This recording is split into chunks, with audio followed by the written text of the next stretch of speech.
everybody, welcome back. We're looking at some entitled celebrities that need to be humbled today. And I shall be the one doing the humbling. Humbling? Humbling? Is that a word? It is now. I have secondhand knowledge of a ton of Prince stories, and they are hilarious. He shot a video at a beach in Southern California. The tide comes in, made a huge deal, and demands to talk to someone about this. Who are you gonna talk to? The manager of the moon?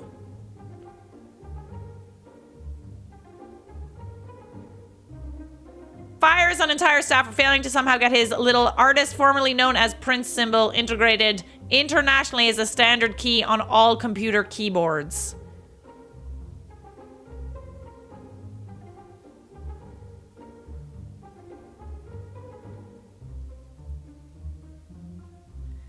This is absolutely brain-breaking. Let's look up the symbol. This fucking thing? When would I use that in a sentence? I guess I'm using it now. But when, other than when I'm referencing this, would I use this in a sentence? Can this just replace the question mark? Because it's a big question mark for me. At Paisley Studios, Prince wants to record a song right now. Engineer goes to plug in his keyboard, musical kind, not computer kind, and Prince, in his impatience, proclaims he doesn't need that. Plays the song, asks engineers if he got that.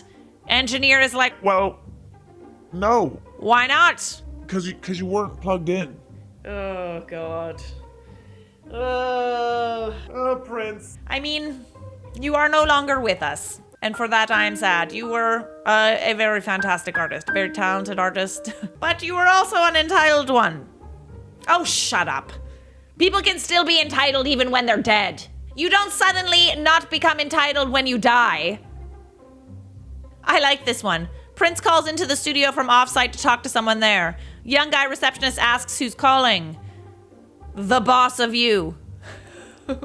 I am your boss now. I'm your boss. Don't get it twisted. It's almost like he's just really, really bored. Honestly, I think he just enjoys it. There is something to be said for just kind of screwing with people a little bit. Just a little bit. He probably enjoys the attention. He's Prince. I nannied for kids who went to school with Demi Lovato. Apparently, they used to be a huge bully, which is quite the opposite of what they preach now. Well, yeah, that's because they were the one getting bullied. We're only anti-bullying when it's happening to us. Otherwise, it's fair game. Don't want to be bullied? Don't be a little bitch. My sister was friends with Demi. She told me horrible things they used to do together. Demi was in fact a mean girl, and her campaign for bullying was after she got famous and was called fat by fans. I've got so many stories about her, and the few times I did meet her, she gave me such a I'm better than you feel. Keep in mind, this was posted 9 years ago, in case you're wondering why these people are not referring to Demi as a they. 6 times Adam Levine was a total dick. Wow. Sporting an insufferable mohawk. Levine was heavily criticized for sporting low energy and a bratty attitude at a show last year at Chile's Vina del Mar International Song Festival. Well, if you want to do my job, go ahead, he said at one point, heckling the audience as they sang along to She Will Be Loved. That was a TV show, not a concert.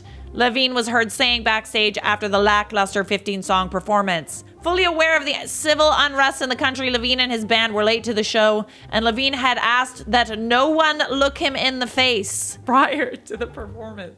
The blowback forced Levine to release a 2-minute statement in which he claimed technical difficulties were responsible for his insipid and detached demeanor. I see how it is. Well, the good thing about this is Levine actually did get humbled real quick. So, apparently this whole no eye contact thing is a big thing. It's like an actual thing for a lot of people. A lot of celebrities. My friend has worked on Dr. Phil for years. He has a no eye contact rule and is apparently one of the nastiest, most self-absorbed people in the industry. Yeah, if I was going around pretending to be a doctor and I wasn't, I would probably be a dick as well. Sorry, Daddy? Sorry, Daddy? Dr. Phil must be sent to the ranch. The no eye contact rule is because he doesn't want people to realize he's cross-eyed and his eyes are too close together. Source, I'm out of work and get depressed in the afternoon. Wait, really? Is that why whenever he looks at guests or into the camera, he tilts his chin down and leans forward? I mean, I don't watch him that closely, but I'll be watching now. Machine Gun Kelly once stayed at the luxury hotel I worked in years ago. He had a full screaming tantrum in the lobby, yelling about God knows what. My manager had to ask him to leave because he was scaring the guests around him. How did a guy like this get Megan Fox?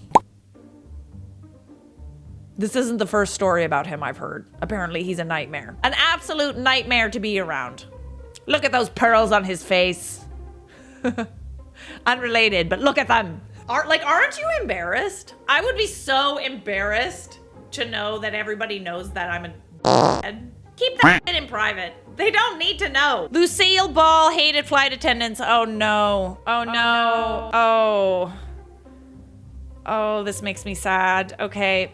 Oh. My mother's a flight attendant and had Lucille Ball on a flight. When my mom came by with a beverage cart and asked Lucy what she would be like, she turned her head and looked out of the window, which was followed by her assistant saying, "I'm sorry, Miss Ball doesn't speak to the help."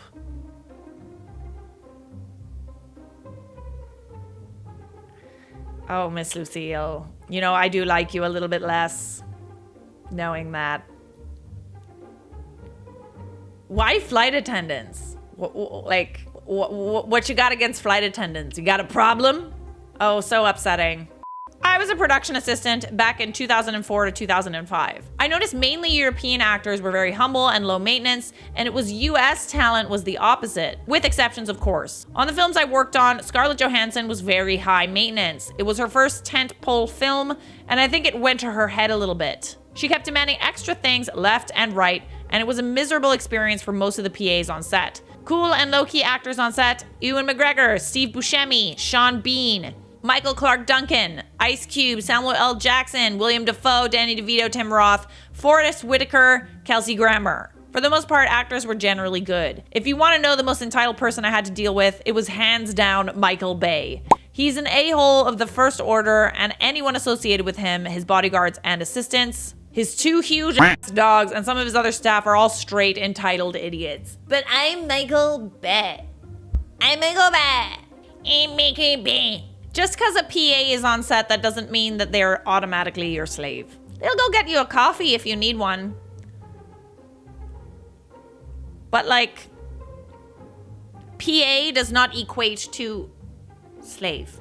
Rebel Wilson fat shamed her body double. I'm sorry. What? Really? Why'd you do that? My brother is a D-tier actor in Australia. He's worked with Rebel Wilson a fair bit. He said she's the most unpleasant person he's ever encountered. Makes everyone treat her like an absolute diva. She's also body shamed her body double who gained weight in between different shoots. I'm sorry, as someone who used to be like a bigger girl, do we not understand that that's not necessarily the best way to go about things? I have a true story I'm telling secondhand. This was in a hotel, not a movie set. So sorry for breaking the rules. Apparently, Sylvester Stallone had been angering the cleaning staff because he was leaving shit in the shower.